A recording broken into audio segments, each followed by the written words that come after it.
Bismillah. Assalamualaikum warahmatullahi wabarakatuh. Alhamdulillah. Alhamdulillah rabbil alamin. Wassalatu wassalam atammanil akmalan ala mab'uthin rahmatan lil alamin. Nabiyyina Muhammad wa ala alihi wa sahbihi ajma'in, wa ba'd.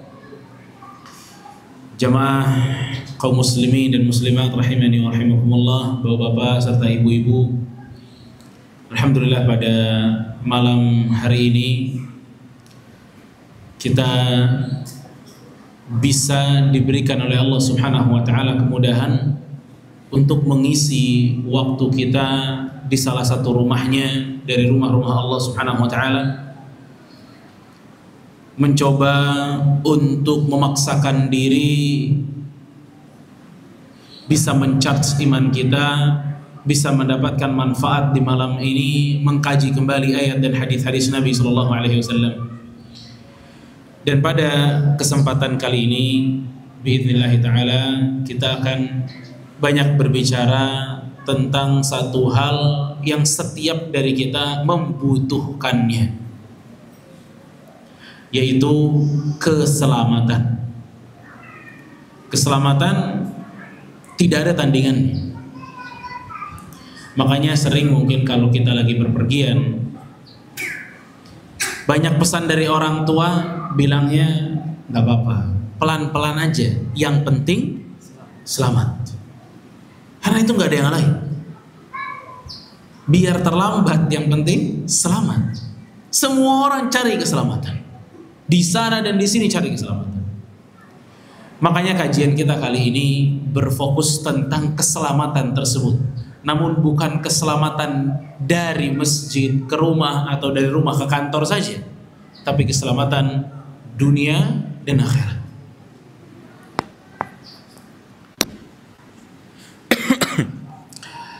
Dan saya akan mulai dengan mengambil dan membacakan sebuah hadis.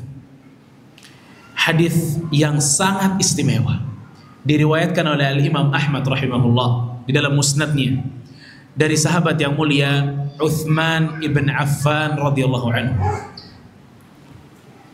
Uthman ibn Affan pernah cerita, beliau bilang,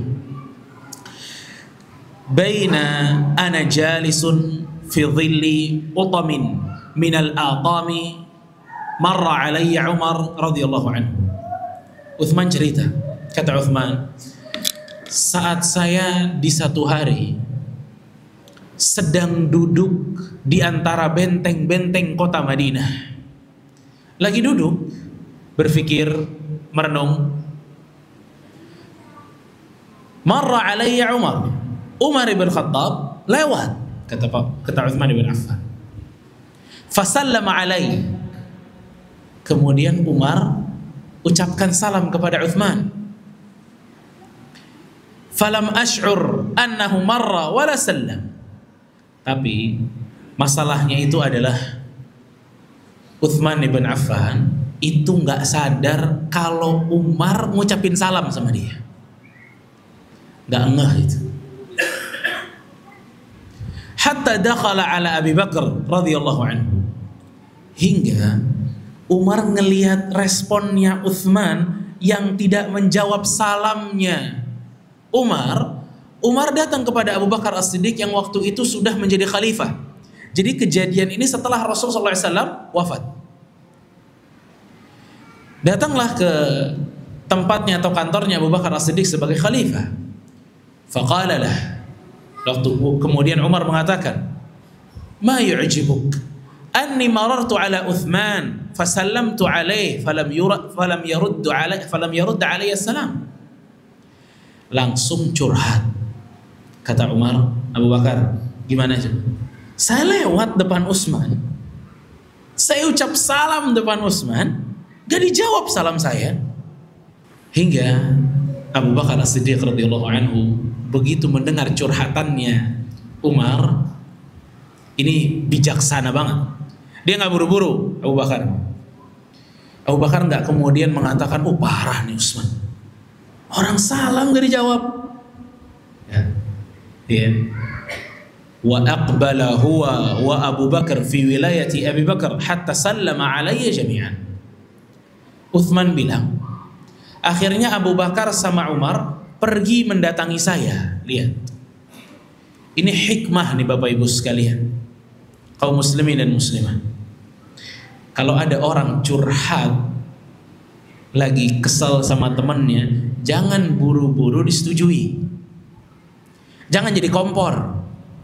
Coba kalau curhatnya sama kita, emang bener-bener itu parah itu, ente salam gak dijawab, parah itu, gak bener tuh orang. Kita ngomporin gitu. Abu Bakar gak bijak, kita datang ke Utsman gitu. Kenapa orang sebaik Utsman itu tidak menjawab salam wahai Umar?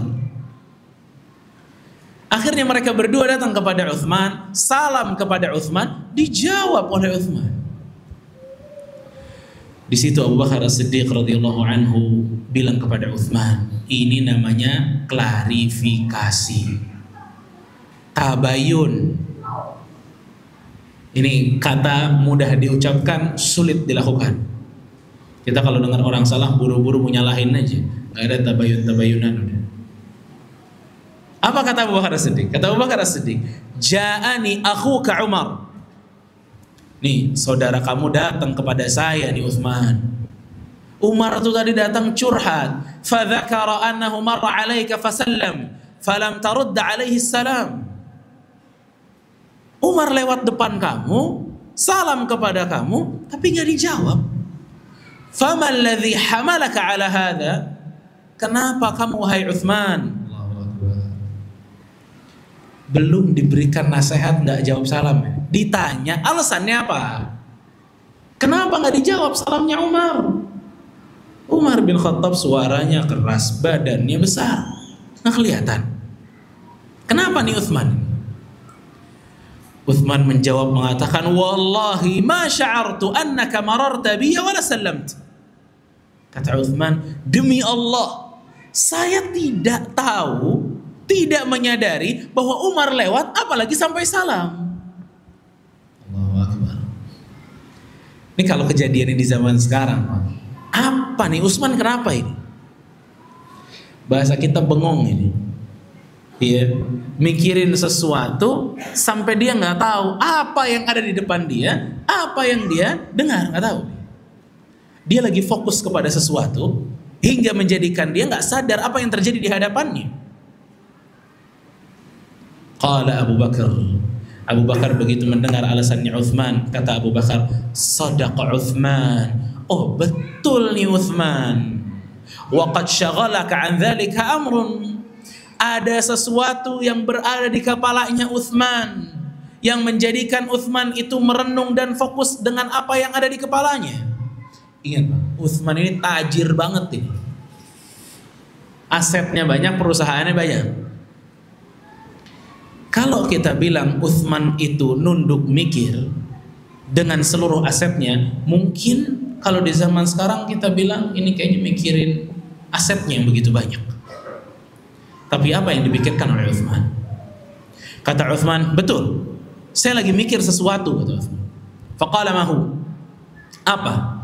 Faqala Utsman bilang, tawaffallahu nabiyahu sallallahu alaihi wasallam qabla an nas'alahu an najati hadzal amr.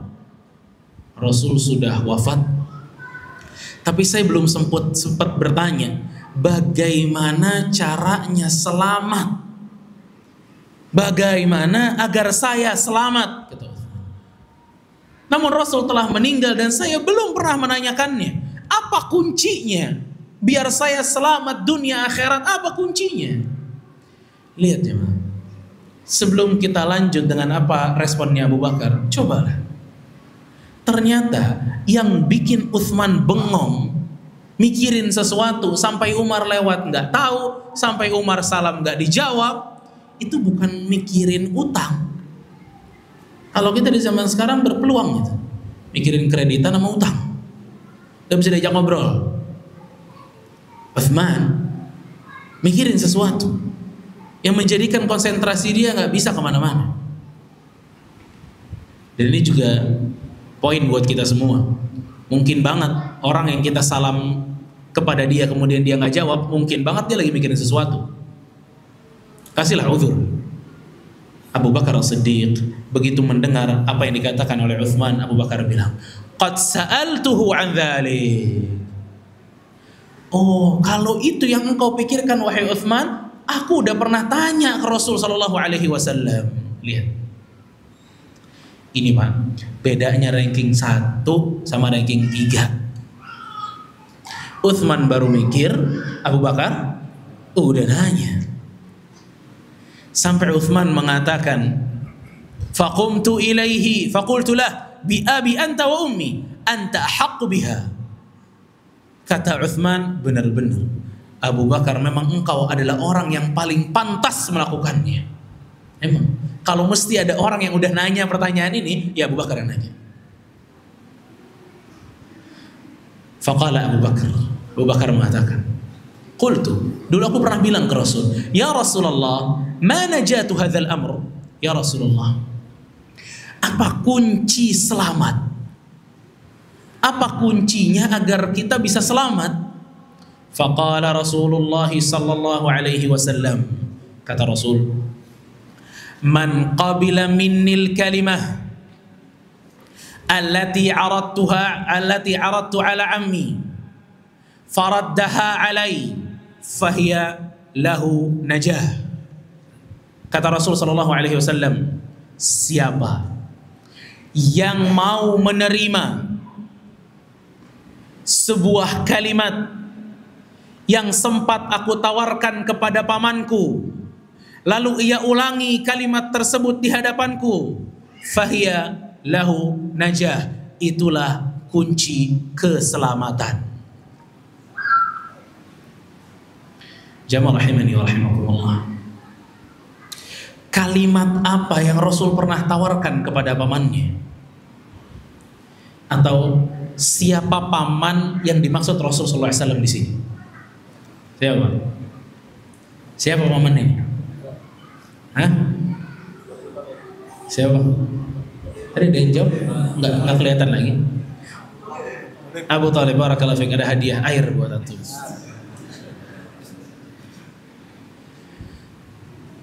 Jawabannya Abu Talib. Abu Talib terkenal udah. Abu Talib wafat di atas kekufuran. Dia nggak mengatakan la ilaha illallah Muhammad Rasulullah dalam kehidupannya. Kalimat yang ditawarkan adalah kalimat tauhid, la ilaha illallah. Siapa yang mau menerima bahasa Rasul, menerima sama konsekuensinya kalimat tersebut yang sempat aku tawarkan kepada pamanku Abu Talib, lalu dia ulang, maka dia selamat. Masya Allah. Ini kunci keselamatan Bapak Ibu sekalian. Berarti sama dengan orang yang tidak bersyahadat tidak akan selamat. Orang tidak masuk ke dalam agama yang mulia ini tidak akan selamat. Itu akidah yang wajib diyakini. Kalau mau selamat gimana? Semua manusia hari ini kalau mau selamat, asyhadu an la ilaha illallah wa anna Muhammadar Rasulullah. Itu kalau mau selamat. Itu kunci keselamatan. Tapi ingat, bukan hanya mengatakan, tapi menerima. Lebih dalam daripada sekedar mengatakan. Maka jamaah rahimani wa rahimakumullah, dari sini kita melihat keselamatan yang disebutkan oleh Rasul kita sallallahu alaihi wasallam, ya, bagi orang yang telah menerima la ilaha illallah, itu ada dua keselamatan. Ada dua tipe keselamatan.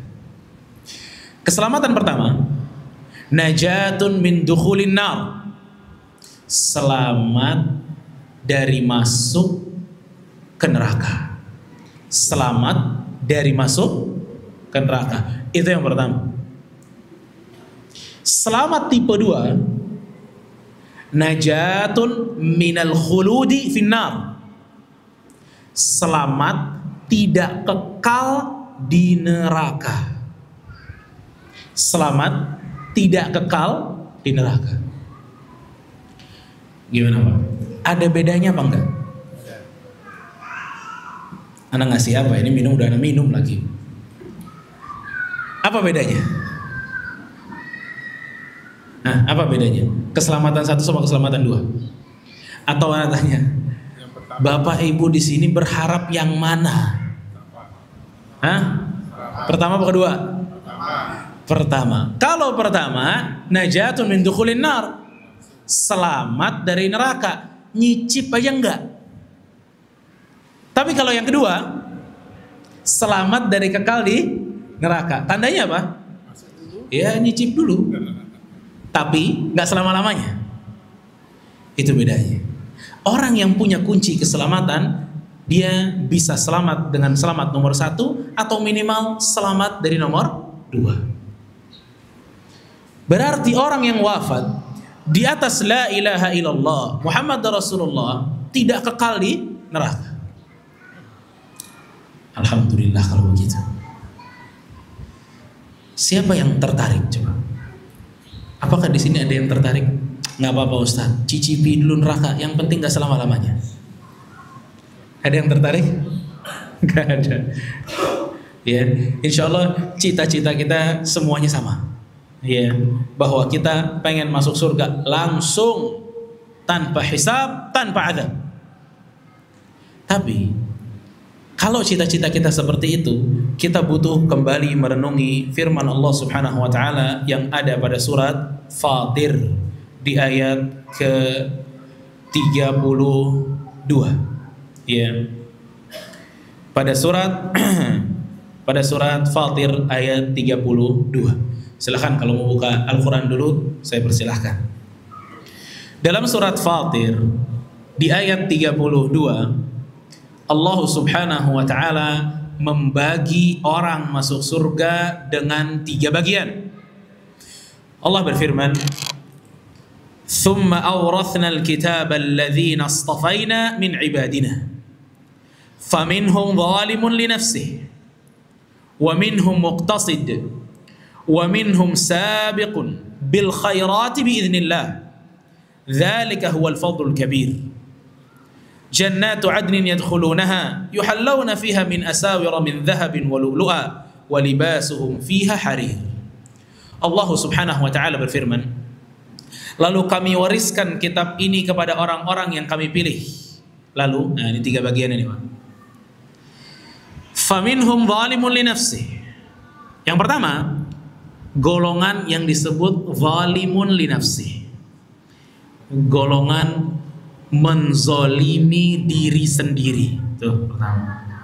Nanti kita bahas sedikit ya tentang 3 hal ini. Diukur di ujungnya kita yang mana. Yang pertama tadi zalimun li nafsi, yang menzalimi diri sendiri. Yang kedua, wa minhum muqtasid, golongan pertengahan. Itu yang kedua. Golongan yang ketiga, sabiqun bil khairat, golongan orang-orang yang bergegas dalam melakukan kebaikan. Golongan orang-orang yang bergegas dalam melakukan kebaikan. Baik. Yang pertama tadi apa? Menzolimi diri sendiri. Kedua, pertengahan. Ketiga, bersegera dalam melakukan kebaikan. 3 ini golongan. Ini yang masuk surga semua nih. Semua ini masuk surga. Karena di ayat berikutnya Allah menjelaskan semua mereka masuk surga. Nah sekarang kalau kita mulai dari zalimun li nafsihi, yang tipe menzalimi diri sendiri. Siapa mereka? Yang menzalimi diri sendiri itu adalah yang lebih banyak amal buruknya dibanding amal baiknya. Yang lebih banyak amal buruknya dibanding amal baiknya. Tapi orang ini tidak pernah mengerjakan sesuatu yang hukumnya kekufuran. Tidak. Orang ini gak pernah syirik. Tipe ini gak pernah syirik. Tidak total juga dalam meninggalkan sholat. Zalimun li nafsihi. Jadi kalau ditimbang, amal buruknya berat banget, lebih berat daripada amal baiknya. Orang seperti ini, yang haram-haram biasanya tidak ditinggalkan. Yang wajib-wajib juga tidak semuanya dikerjakan. Itu tipenya, Pak. Itu tandain aja dulu. Zalimun li nafsihi. Amal buruknya lebih banyak daripada amal baiknya. Yang haram-haram gak semua ditinggal, yang wajib gak semua dikerjakan. Udah. Jangan ngomongin yang makruh dan sunnah. Terlalu jauh orang itu untuk kelas ini. Tipe kedua, muqtasid. Siapa itu muqtasid? Muqtasid itu pertengahan. Diriwayatkan dari Ibnu Abbas dan yang lainnya bahwa muqtasid itu amal baik dan amal buruk seimbang. Amal baik dan amal buruk seimbang. Siapa mereka? Mengerjakan yang wajib, meninggalkan yang haram. Kita nggak mengatakan orang ini rajin mengamalkan yang sunnah, tidak. Tapi yang wajib beres. Yang haram-haram jauh. Tapi yang syubhat, yang makruh doyan. Seimbang. Top kelasnya yang ketiga, sabiqun bil khairat, yang bergegas dalam melakukan kebaikan. Siapa mereka? Apakah kita masih membicarakan oh ini yang wajibnya telah dikerjakan? Mereka lebih di atas itu levelnya. Mereka adalah orang-orang bukan hanya wajib, tapi wajib dan sunnah rajin dua-duanya. Oh berarti orang-orang itu yang meninggalkan yang haram, levelnya di atas itu. Yang makruh, bahkan yang syubhat, bahkan yang mubah, dia pun tidak berlebihan. Yang mubah saja tidak berlebihan. Bayangin. Yang mubah tidak berlebihan.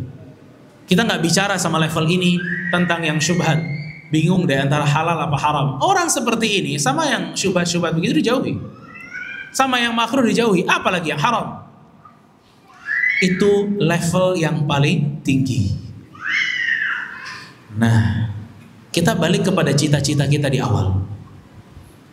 Kita semua tidak pengen mencicipi neraka sama sekali.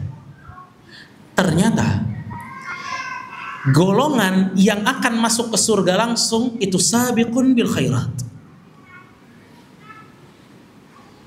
Golongan muqtasid, kata Ibnu Abbas, dia akan masuk surga langsung dengan rahmat Allah Subhanahu wa taala. Yang punya peluang besar mencicipi neraka, zalimun li nafsi. Nah, udah sampai nih kita. Kita di bagian yang mana sekarang? Coba Pak, kira-kira kita di bagian yang mana? Kita lebih pede ngomong yang mana kita? Sabiqun bil khairat? Pede nggak kalau kita bilang kita ana sabiqun bil khairat Ustaz kayaknya? Sepanjang karir Anda menjadi seorang muslim kayaknya sabiqun bil khairat. Atau kita muqtasid? Muqtasid wajib-wajib jalan terus, haram-haram tinggal semua. Atau hati kecil kita mengatakan, Ustaz, kalau nanya begini, kita lebih pede di peringkat zalimun. Waduh, ada nggak ngomong deh. Iya. Tapi jawabannya simpan masing-masing, mikir masing-masing aja. Tapi dari sini kita bisa melihat cita-cita yang begitu tinggi masuk surga tanpa hisab, tanpa adab. Cita-cita yang begitu tinggi tidak mau dicicipi sedikit pun dengan api neraka. Cita-cita kita itu jalannya gimana? Kita udah sampai mana? Kita di jalan yang mana? Kita di jalan zalimun li nafsi. Kehidupan kita jalan di muqtasid, atau kehidupan kita jalan kepada mereka sabiqun bil khairat, orang-orang yang bergegas dalam melakukan kebaikan. Ini yang jadi PR buat kita. Ini yang jadi PR buat kita. Kalau kita betul-betul mau selamat, maka kita harus meningkatkan ibadah. Nggak boleh stuck dari 10 tahun yang lalu, 20 tahun yang lalu sama amalnya. Yang sunah-sunah malas, zikir pagi petang nggak pernah baca, Quran malas. Yang syubhat masih doyan, 30 tahun syubhat dimakan. Lalu kemudian cita-citanya segitu besar, Anda di jalan yang salah. Kalau kita memiliki cita-cita yang begitu tinggi, jalanlah di jalan tersebut. Seseorang kalau ingin selamat, dia harus jalan di jalan keselamatan, bukan di jalan yang akan menyebabkan bahaya bagi dia, bukan. Makanya di sini kita berpikir, jamaah rahimani wa rahimakumullah, bagaimana Rasul kita sallallahu alaihi wasallam memberikan jalan yang begitu jelas bagi kita. Anda mau yang mana? Tinggal pilih. Tinggal pilih. Dan inilah yang menyebabkan Utsman bin Affan radhiyallahu anhu tidak bisa fokus dengan salamnya Umar bin Khattab. Kalau Utsman saja berpikir tentang hal ini, kita lebih pantas berpikir untuk hal ini. Jamaah rahimani wa rahimakumullah. Dari 3 golongan tadi kita mengetahui bahwasanya golongan zalimun li nafsihi lebih banyak dosanya daripada baiknya. Yang wajib-wajib juga malas, kadang ditinggal. Yang haram-haram juga rajin. Maka orang-orang yang ada di level ini, bangunlah Anda dari tidur Anda. Jalan ke surga tidak mudah. Jalan ke surga itu mahal, bahkan sangat mahal. Maka Rasul kita sallallahu alaihi wasallam pernah bersabda, "Inna sil'atallahi ghaliyah." Inna sil'atallahi ghaliyah. Yang ditawarkan oleh Allah kepada kalian itu mahal. Ala inna sil'atallah jannah. Ketahuilah, yang ditawarkan Allah kepada kalian adalah surganya. Makanya kita ingat sebuah hadis yang diriwayatkan oleh Imam An-Nasa'i. Saat ada seorang Arab Badui datang kepada Rasulullah sallallahu alaihi wasallam. Orang Arab Badui itu datang kepada Rasul sallallahu alaihi wasallam lalu berikrar Islam di hadapan Rasul sallallahu alaihi wasallam. Saat dia berikrar Islam di hadapan Rasul sallallahu alaihi wasallam, dia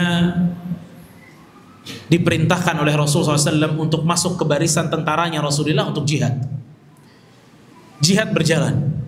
Ternyata jihad selesai, orang ini tidak mati syahid, tidak juga terluka. Bahkan kaum muslimin menang, akhirnya memberikan banyak ghanimah, harta rampasan perang. Dibagi-bagilah oleh Rasul sallallahu alaihi wasallam harta rampasan perang tersebut. Hingga giliran orang itu dibagi, disiapkan oleh Rasul, Rasul berikan kepada dia, kemudian begitu dia pegang harta tersebut, dia balik kepada Rasul SAW.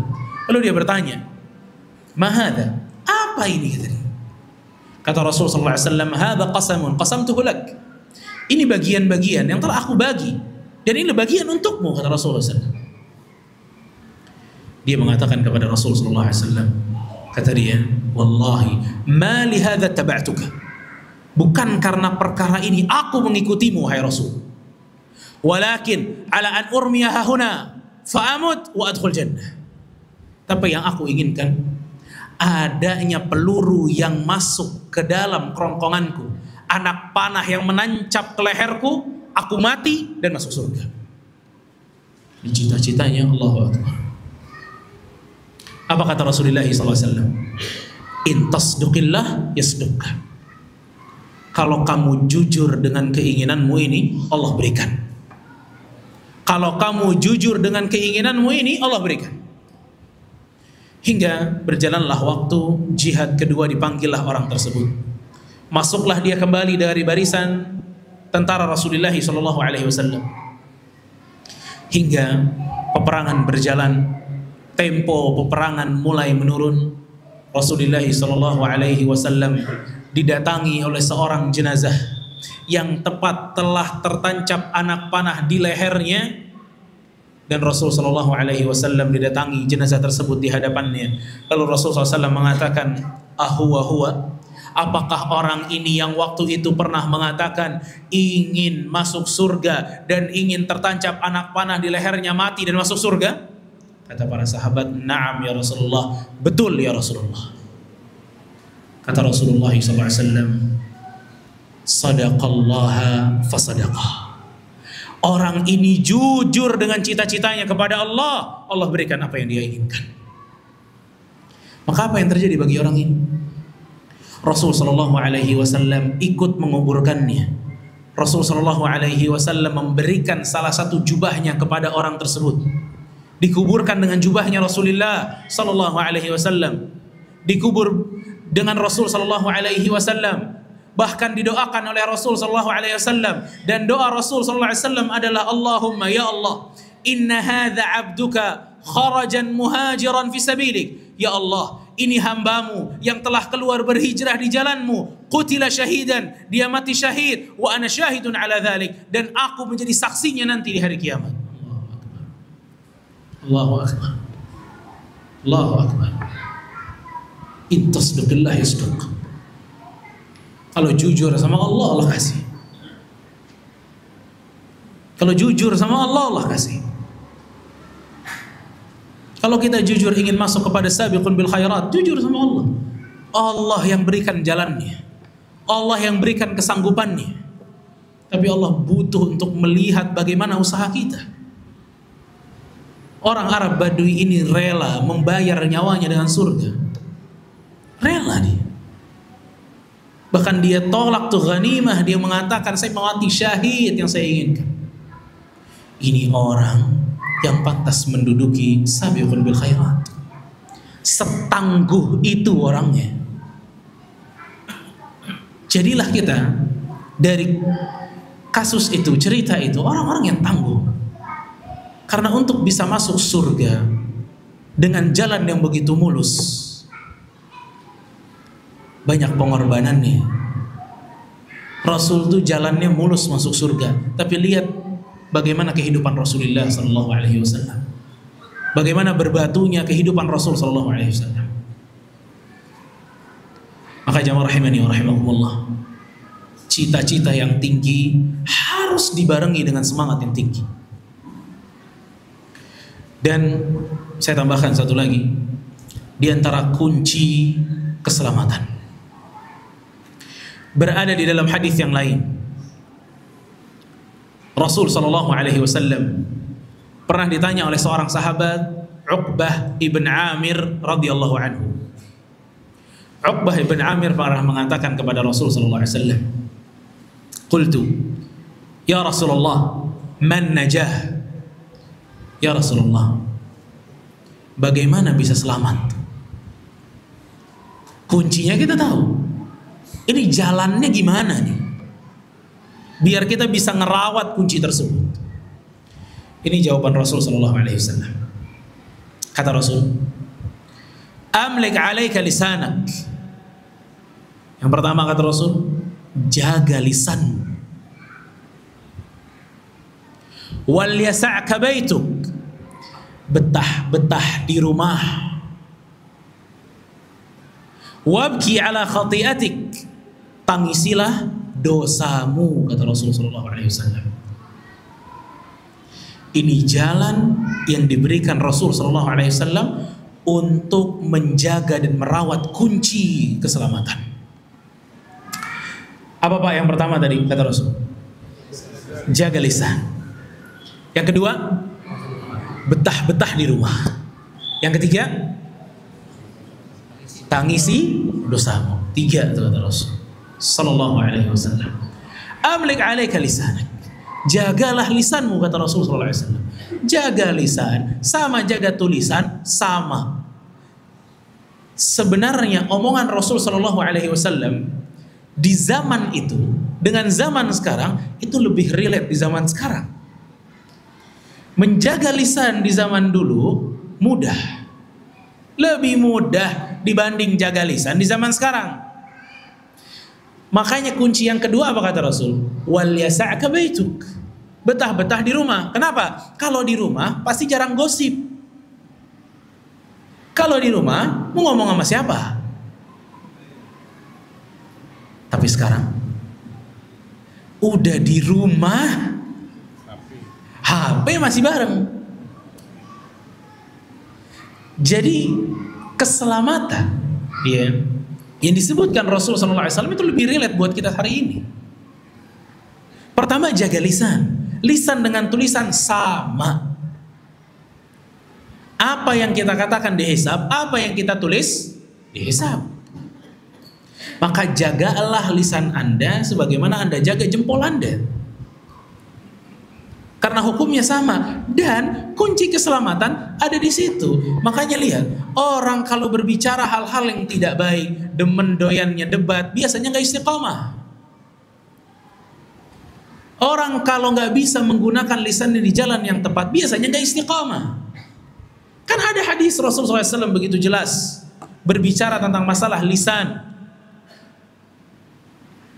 Kalau pagi hari, kullal a'dha tukaffirul lisan, setiap anggota badan itu menitipkan pesan kepada lisan.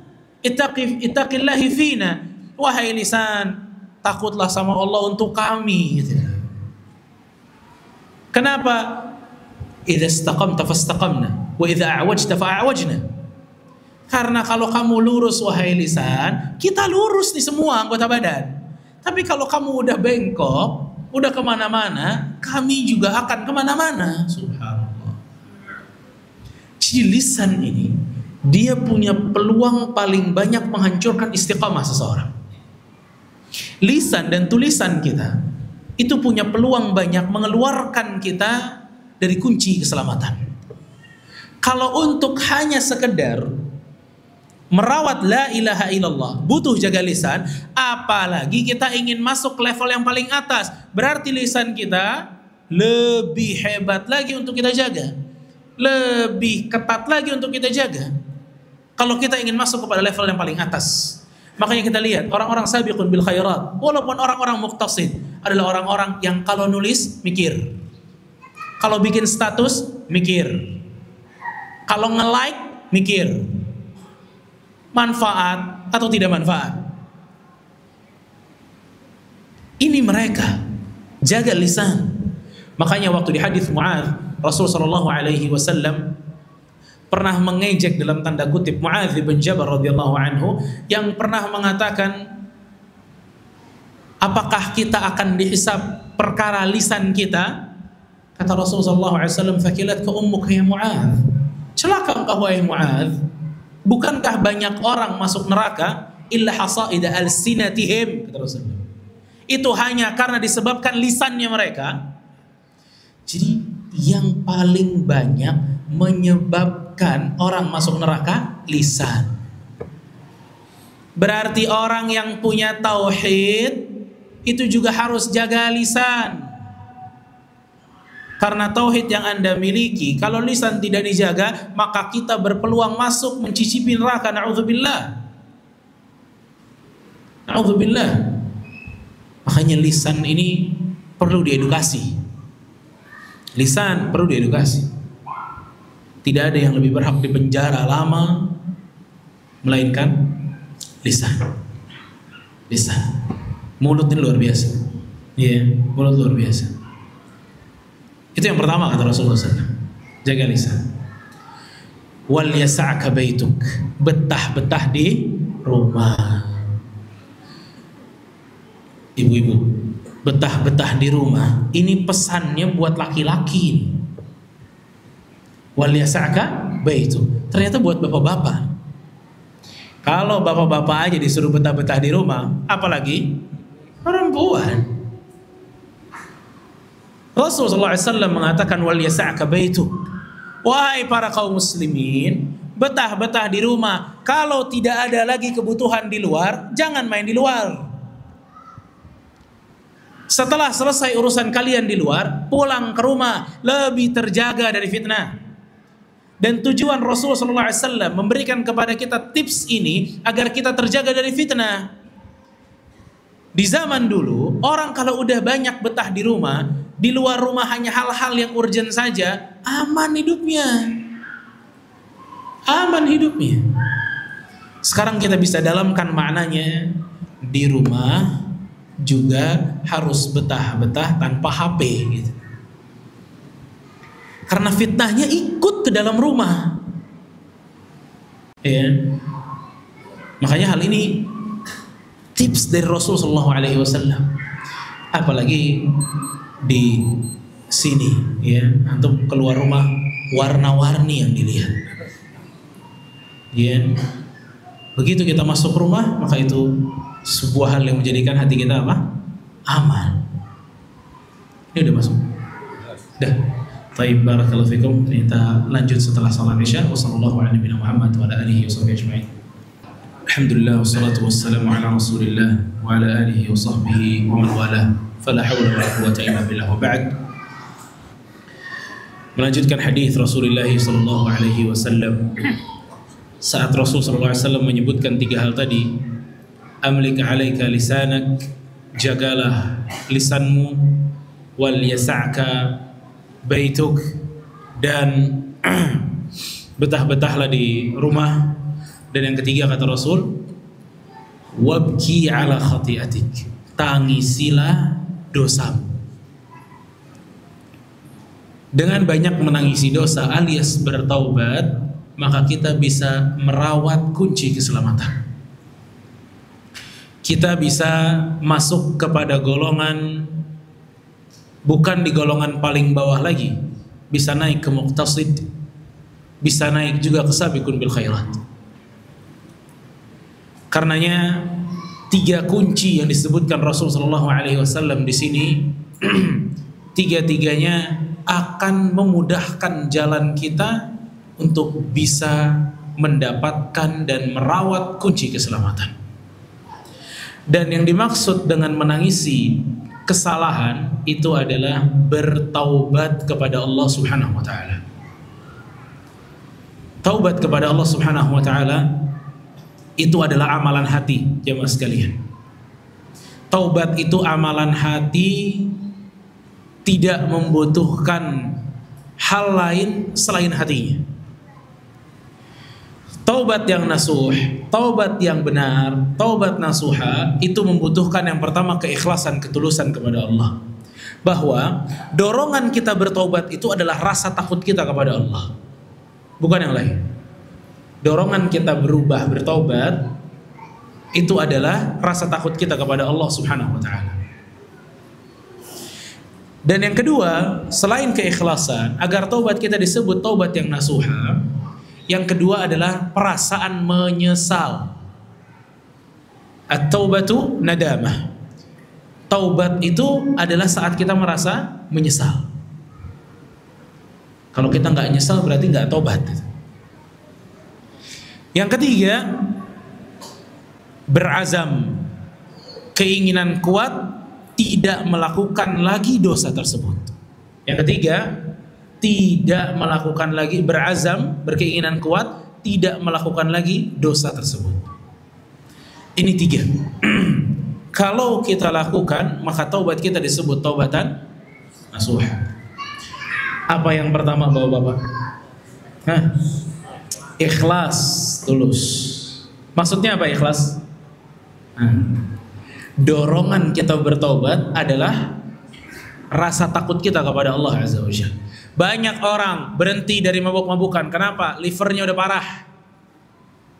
Apakah ini disebut taubatan nasuh? Tidak. Taubatan nasuha dorongannya adalah rasa takut kepada Allah. Orang berhenti dari perzinahan. Kenapa? HIV. Bukan dorongannya rasa takut. Taubat yang ikhlas dorongannya rasa takut. Kalau sudah kena HIV terus muncul rasa takut, taubatan nasuha. Tetap yang penting ada keikhlasan, ada rasa takutnya. Yang kedua apa tadi syaratnya? Menyesal. Ya, harus punya penyesalan. Ya, harus wajib penyesalan. Bahkan tobat itu ya penyesalan. Yang ketiga, berazam tidak ingin balik lagi kepada dosa tersebut. Ya, berazam tidak ingin balik lagi kepada dosa tersebut. Tentu yang dimaksud juga adalah meninggalkan dosa tersebut. Misalnya kita melihat satu cewek, misalnya perempuan, Kita liatin pandangan pertama kan rezeki katanya. Jadi kita fokus lihat. Tapi kita akhirnya bertobat. Astagfirullah. Astagfirullah. Tapi pandangan tidak berubah. Diterima nggak tobatnya? Tidak, karena dia tidak azam. Itu berarti namanya orang azam, berkeinginan kuat untuk meninggalkannya, tidak balik lagi, berarti dia meninggalkannya. Berarti dia meninggalkannya. Ya, itu yang namanya taubatan nasuha. Nah, dengan itu kita mengetahui bahwasanya taubat itu amalan hati. Butuh sholat taubat atau tidak? Syaratnya 3 tadi kalau mau nasuha. Jadi sholat setelah kita bertobat bukanlah syaratnya. Syekh bin Baz mengatakan tidak apa-apa kalau dia mau sholat, tapi bukan itu syaratnya. Karenanya tobat itu adalah amalan yang mudah untuk dilakukan. Ajaibnya, pada prakteknya sulit banget untuk dilakukan. Bahkan ada orang lebih takut bertobat dibanding bermaksiat. Disuruh tobat sekarang, enggak deh, jangan sekarang tobatnya. Tapi maksiat lanjut, seakan-akan yang akan mendatangkan kasih sayang kemaksiatan. Padahal yang akan mendatangkan rahmat dan kasih sayang adalah taubat. Yang mendatangkan azab, maksiat. Justru lebih berani menjemput maksiat dibanding menjemput kasih sayang. Fala haula wala quwwata illa billah. Baik, kalau taubat itu ternyata bisa merawat kunci keselamatan, kalau kita mau masuk kepada tingkatan nomor 2, nomor 3 yang levelnya tinggi-tinggi, berarti kita harus sering-sering taubat kepada Allah Subhanahu wa taala. Makanya Rasul kita sallallahu alaihi wasallam lebih dari 100 kali bertobat dalam sehari. Tuh, sabiqun bil khairat. Ya. Maka jamaah rahimani wa rahimakumullah, ini yang mesti kita kejar. Kunci keselamatan ini yang mesti kita rawat. Kalau di dalam kajian tadi kita berpikir alangkah sulitnya mengejar hal tersebut, maka perjuangan memang pasti ada.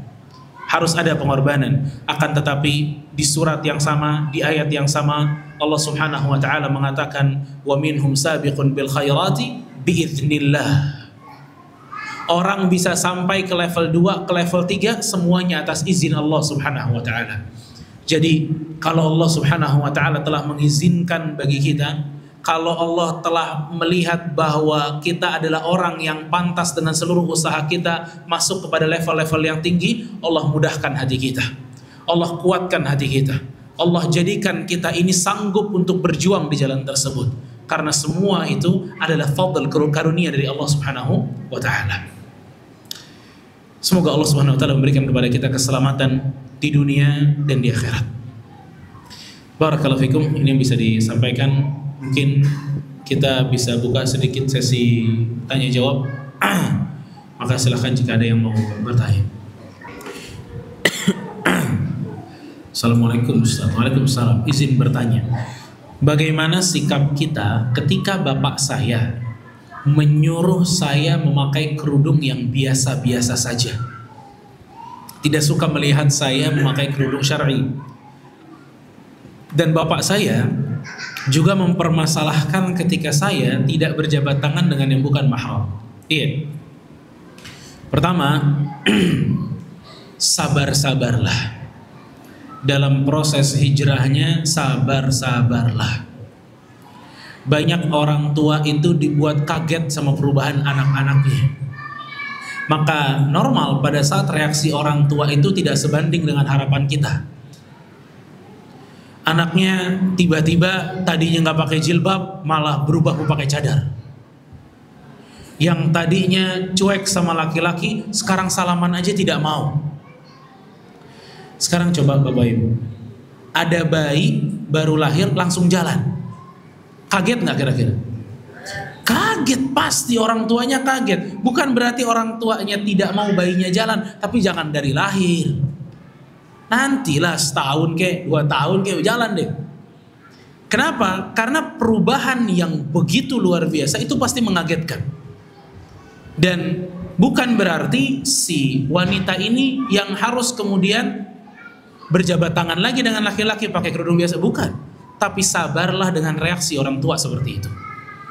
Sabar. Karena itu memang pasti terjadi. Jadi yang seperti itu tidak boleh kita taati. Karena kaidah mengatakan la ta'ata li makhluk fi ma'siyati khaliq. Tidak boleh kita taat kepada makhluk dalam bermaksiat kepada Allah. Hak Allah paling besar dalam kehidupan kita. Kalau hak Allah bertentangan dengan hak yang lain, hak Allah dikedepankan. Maka kita tidak mesti taat ya dengan perintah tersebut, namun bukan berarti kita kemudian menolaknya dengan penolakan yang kasar. Tapi berikan edukasi ya. Dan kata Syekh Sulaiman Ruhaili hafizahullah ya, beliau pernah mengatakan, berpesan kepada banyak mahasiswa di waktu itu. Kata beliau, biasakan edukasi sebelum aksi. Jadi nggak gitu kaget banget orang-orang. Ya, jadi seringin edukasi, bilangin inilah yang disabdakan, inilah yang diperintahkan oleh Allah Subhanahu Wa Taala, ya, dan seterusnya. Dan yang ketiga, banyak-banyak berdoa kepada Allah Subhanahu Wa Taala agar Allah bisa memberikan kepada orang tua kita hidayah. Bismillah Ustaz. Benarkah tidak ada pertemanan yang sejati antara pria dan wanita? Maksudnya salah satu pasti ada rasa. Gimana nih? Benarkah tidak ada pertemanan yang sejati? Allahu Akbar. Ya. Sebenarnya kita mesti tahu dulu versi pertemanan itu apa. Karena Rasulullah SAW ya sahabiat itu banyak, sahabat perempuan itu banyak. Tapi interaksi antara Rasulullah SAW dengan para sahabat-sahabat wanita itu terbatas banget. Kalau di Indonesia, kalau kita bilang teman, artinya chatting-chattingan sering, satu grup bareng, jalan sering bareng, ngobrol-ngobrol. Ini nggak boleh. Tentu ini nggak boleh. Ya, pasti ada rasa nggak? Iya, sangat berpeluang. Emang nggak lihat tuh reuni-reuni itu kadang-kadang menimbulkan apa? Perselingkuhan. Teman sekantor itu paling mudah berselingkuh. Kita di Jakarta itu banyak banget kasus perselingkuhan, isinya cuma teman kantor. Sekantor bareng, itu peluang. Ya, seruangan bareng, sekantor bareng setiap hari lihat. Yang perempuan kalau datang ke kantor cantik, yang laki-laki kalau datang ke kantor ganteng. Sedangkan kalau pulang ke rumah udah capek, udah lemah, udah lemes, udah nggak cantik lagi, udah gak ganteng lagi udah. Tapi begitu masuk kantor ngelihat cantik lagi, ganteng lagi. Jadi peluangnya untuk ada rasa ya ada peluang untuk melakukan perzinahan, pegang-pegangan, pacar-pacaran, selingkuhan besar. Ya, maka kalau pertemanan yang dimaksud itu seperti itu, jelas haram, nggak boleh. Ya, kita boleh ngomong sama yang bukan mahram sesuai dengan kebutuhan. Ya, tidak boleh lebih daripada itu. Karena itulah Islam menjaga tentang interaksi antara laki-laki dengan perempuan. Nggak boleh ngelos. Ya, kalau ngelos banyak kasusnya. Nasallallahu alaihi wasallam. Saya sudah mengenal sunnah tapi keluarga saya masih belum. Kakak saya juga sholatnya bolong-bolong. Adik perempuan saya juga belum pakai hijab. Bagaimana cara menasehatinya Ustaz? Apa boleh menasehati dengan bikin status di WA? Dengan nasihat dari ustaz-ustaz sunnah. Takutnya keluarga saya tersinggung dengan status di WA. Iya. Kalau memang status WA Anda bisa berpotensi menyinggung mereka dan masih ada cara lain selain itu, pakai cara lain. Kadang bicara dari hati ke hati bisa lebih bermanfaat dibanding nyinyir di status WA. Ya, kadang status WA bikin masalah. Ya, ada yang baper ngelihat status WA, tersinggung dan lain sebagainya. Maka kalau ada cara lain, apalagi cara yang paling bagus itu bisa ketemu langsung, itu lebih baik. Ya, itu lebih baik. Kita ngobrol, ya, satu dua hal, jangan langsung kepada masalahnya. Ada yang muqaddimah, ngobrolnya pelan-pelan, ada muqaddimah, baru bisa masuk kepada penyakitnya secara langsung. Ya, dan itu semua harus dibersamai dengan doa kepada Allah Subhanahu wa taala. Harus. Kalau masalahnya ada di keluarga, maka keluarga kita adalah orang yang paling pantas mendapatkan doa kita di malam hari. Bangunlah Anda di malam hari. Minta sama Allah agar kakak kita berubah. Minta sama Allah agar adik kita berubah. Minta sama Allah agar orang tua kita berubah, agar pasangan kita berubah. Kadang kita semangat menasehati dan menyalahkan mereka tidak mau menerima, padahal kita yang tidak meminta kepada Allah Azza wa Jalla agar Allah membukakan hati mereka. Padahal lisan kita hanyalah lisan, yang membukakan hati adalah Allah Subhanahu wa taala. Maka harus dibersamai dengan meminta kepada Allah Subhanahu wa taala.